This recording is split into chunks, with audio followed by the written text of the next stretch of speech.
We want to talk about osteoporosis and osteopenia now. Huge topic. I'm glad we're getting into it.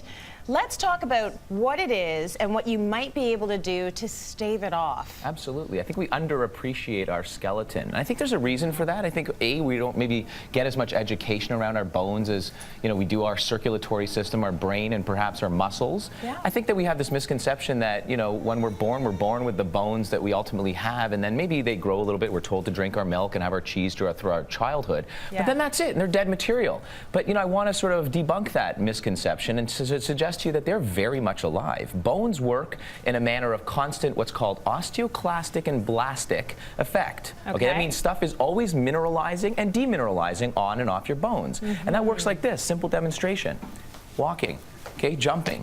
What I'm doing is invoking something called the piezoelectric effect. That's a technical term suggesting that when you have gravity and you're putting some kind of impingement on your bones, an electric effect goes up your bones and tells your body, deposit minerals. And in other cases, when you're lying flat in bed at night, resting, release some of those minerals into the bloodstream. For example, you're an astronaut and you go out into outer space, even a month, you are automatically, male or female, osteopenic, which means bone demineralizing, because there's no gravity there. You're not doing this, right? There's no stimulation to those bones.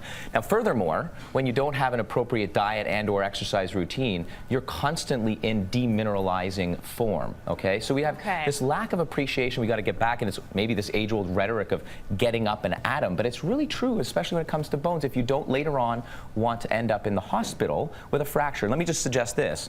Infirmary from frailty kills more people than does cancer, cardiovascular disease, and complications from diabetes combined. You're kidding me. Frailty. That is the #1 killer in North America right now. And that is really, at the end of the day, from a broken or fractured bone. And that is something that we can fix. So here's the thing. I knew that pounding your bones help with bone density. What I didn't understand was that when you're not using them, they're actually leaching minerals. I did not know that part. So sitting, laying, all of these things, not great for the bones. Softer bones. Something else a lot of folks don't necessarily understand, and I don't want to push this too hard, but that when you're losing weight quickly, there's some good studies showing that when you're losing weight, you're also often demineralizing at the same time. So what we really want to keep in mind when we're losing weight, we're focusing on fat tissue reduction, want to increase and maintain lean muscle mass. Weight-bearing activity is everything, and you can get good cardiovascular workouts by doing that. That, in and of itself, will maintain good, dense bones. Absolutely. This is what I loved about your information. So, I don't love this fact, but postmenopausal Asian and Caucasian women more susceptible to osteoporosis. Absolutely. But black women often have slightly greater bone mass. This is the only thing I picked out, because Genetics that's really why I weigh more, people. That's why I weigh more. Thick bones, thick bones. I have a slightly bigger bone mass. That's all it is. To that, to the risk factors I would add, and this is a shocking statistics, about 30 million of us in North America have clinically defined and diagnosed osteoporosis. That is the full-blown demineralized bone. Osteopenia is like you're on your way there. That's what of course, thought. Diagnosed based on bone mineral density examination. That's an x-ray at the hip, femur, neck, so forth.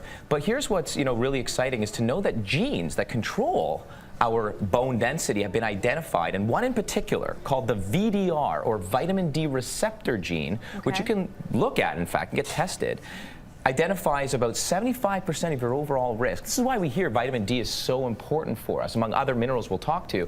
But vitamin D is key, and the gene, whether this is mutated or not in the individual, responsible for vitamin D deposition to the bone is everything. And guess what? African Americans have less of an incidence of that receptor gene dysfunction. Okay, so we know what we need to do in terms of being physical to keep our bone density up. Stop smoking. Yes, and so lifestyle, you need to stop smoking. You need to get up, you need to move around. Hormone balance is key too. So menopausally, we know that when estrogen declines, it's a natural process. Menopausally, we actually have an issue with this hormonal imbalance, which can correct in some degrees naturally and or look at hormone replacement therapy if it's a real issue that salvages the bone mineral density issue. So, but nutritionally, let's start there.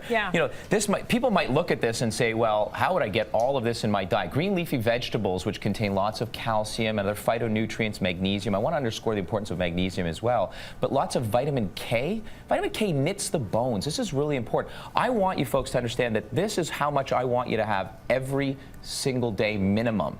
Green leafy, broccoli, kale. In fact, we don't see kale here, but I want kale included in that as well. Very high in vitamin K. You can. When you steam this along with that roast, it goes right down really to little. Yes, and steam sometimes Size actually matters. releases. You just proved it. Told you.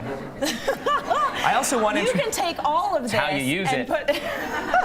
You can take all of this and steam it, and the whole thing will just shrink down to nothing. That's like almost 2 meals. Absolutely. And there's tons of vitamins and minerals left when you steam it and or blanch it to, for short periods of time. Now, the other thing I want you to get into are certain seeds, and sesame seeds and sunflower seeds are powerhouse, very full, chocolate block with calcium, magnesium. These guys here, so sunflower seed butter, sesame seeds, start to sprinkle that on a piece of toast, yogurt, of course, non-fat yogurt, and almonds. Keep that around for a great and healthy snack. Okay, Talk to you about vitamin D.